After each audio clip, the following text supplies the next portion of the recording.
Jalan hidup manusia memang sulit ditebak. Siapa sangka, pria 45 tahun dengan masa lalu kelam ini kini memiliki pesantren, serta panti asuhan yang dibangunnya secara mandiri. Prianggono atau kerap disapa Pri, hidupnya berubah. Bagaimana tidak, ketika SMP Pri akrab dengan obat-obatan.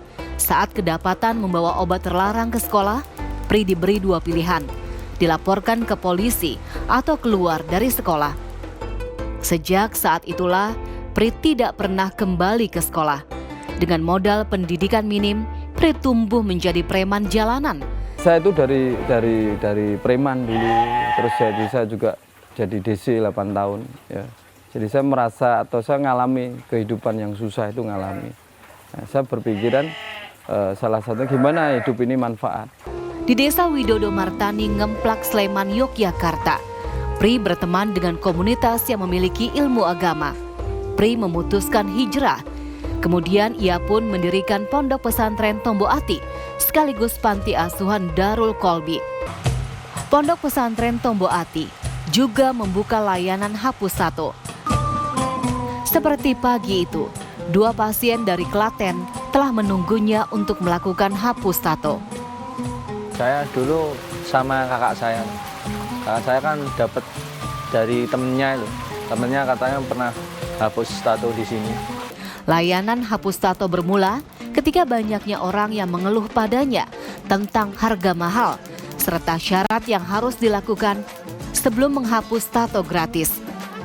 Untuk itu, tidak sedikit yang mengurungkan niatnya karena tak sanggup memenuhi syarat. Dari sini Pri berpikir membuka layanan hapus tato gratis tanpa syarat apapun. Siapapun boleh melakukan, termasuk bagi masyarakat non-muslim. Saya membuat program itu ya untuk teman-teman yang tidak bisa baca Quran, tidak bisa ngaji. Akhirnya ada solusi, tapi tetap kita dalam diskusinya nanti tetap pelan-pelan kita kasih area dakwah biar teman-teman tuh bisa hijrah atau bisa berubah gitu. Pri mengaku hidayah dan berkah yang diterimanya tidak lepas dari rahasia bersyukur dan bersedekah. Dirinya percaya sedekah mampu melembutkan hati seseorang dan terbuka pendengarannya dalam menerima nasihat. Dengan keikhlasan itu, rezeki akan selalu datang. Pri pun berharap apa yang dilakukannya mampu menggugurkan dosa-dosanya di masa lalu dan jalan yang dipilihnya senantiasa diridhoi Allah Subhanahu wa Ta'ala.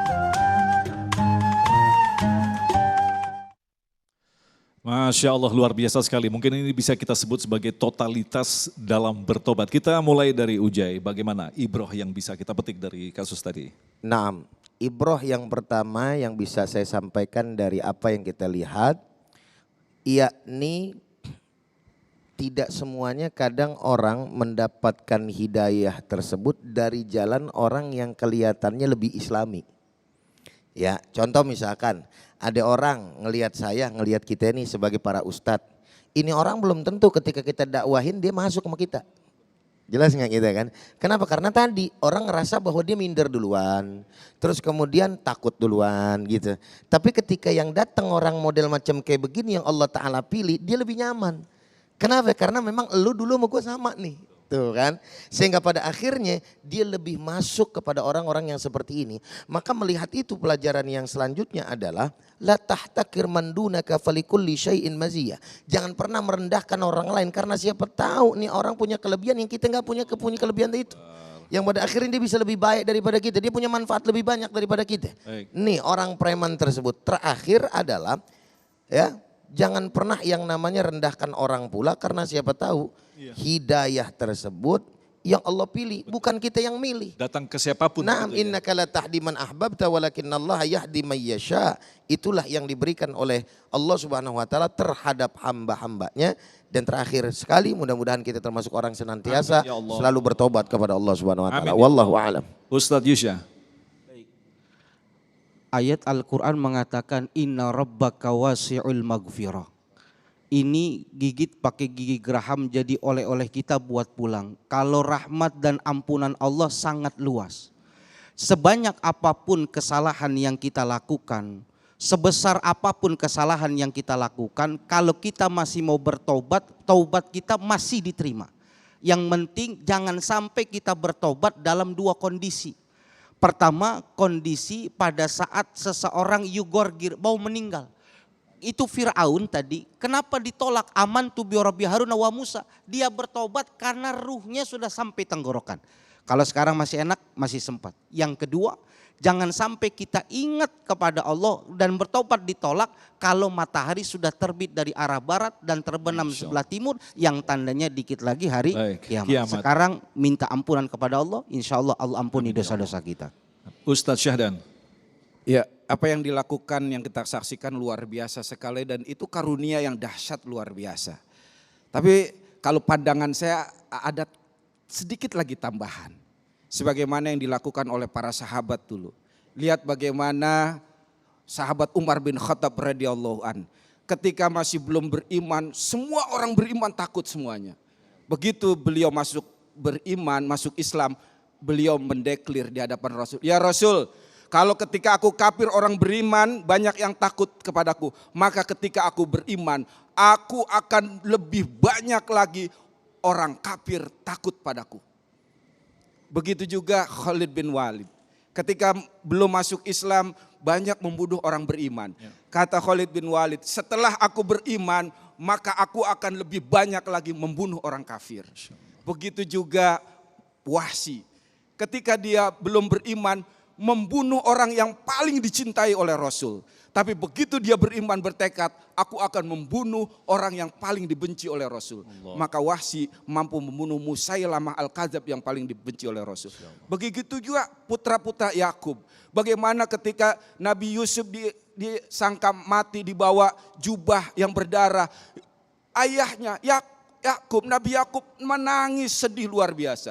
Singkat kata ketika saudaranya ketemu Yusuf dan cerita ayahnya sakit, kata Yusuf, bawa jubahku, usapkan jubahku ke mata ayah. Itu rebutan yang pengen bawa jubah. Ada yang paling tua ngotot, aku yang bawa. Kenapa Kak?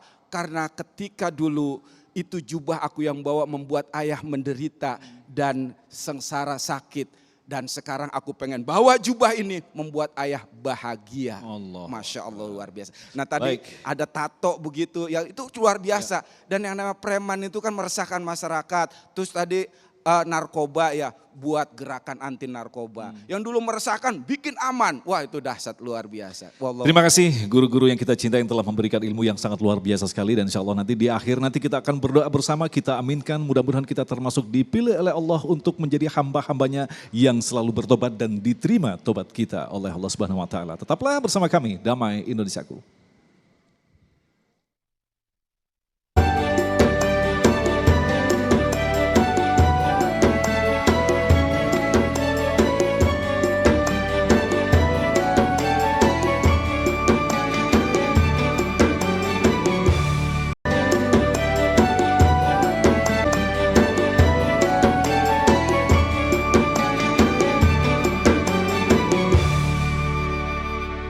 Di Damai Indonesiaku, dan tidak terasa Mas Agung kita sudah sampai di penghujung acara nih Mas Agung. Akhirnya kami pamit, saya Sabrina Raisa. Dan saya Agung Zulhak beserta seluruh kerabat kerja yang bertugas serta pendukung acara ini Sarung Wadimor, tentu Sarung kita mengucapkan terima kasih atas perhatian Anda. Sampai jumpa minggu depan. Wassalamualaikum warahmatullahi wabarakatuh.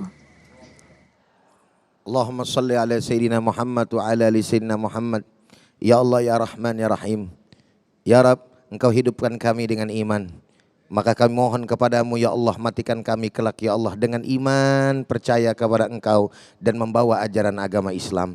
Ya Allah, ampuni segala dosa-dosa kami ya Allah, dan masukkan kami ke dalam golongan orang-orang yang senantiasa tanpa bosan memohon ampunan dan bertaubat kepada Engkau ya Allah. Jadikan pula anak-anak keturunan kami, orang-orang yang kami cintai, termasuk orang-orang yang bertaubat dan kembali kepada Engkau, serta Engkau ridhai baik di dunia maupun akhirat.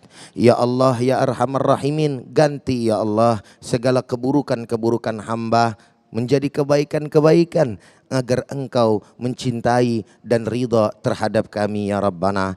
Rabbana la tuzigh qulubana ba'da idh hadaitana wa hab lana min ladunka rahmah innaka antal wahhab. Rabbana atina fid dunya hasanah wa fil akhirati hasanah wa qina adzabannar. Wa sallallahu alaihi sayyidina Muhammadin nabiyil ummi wa ala alihi washabbihi wasallam. Walhamdulillahi rabbil alamin. Taqabbalallahu minna wa minkum fataqabbal ya karim. Tasbih nadiku berdenyut merdu, kembang kempis dadaku.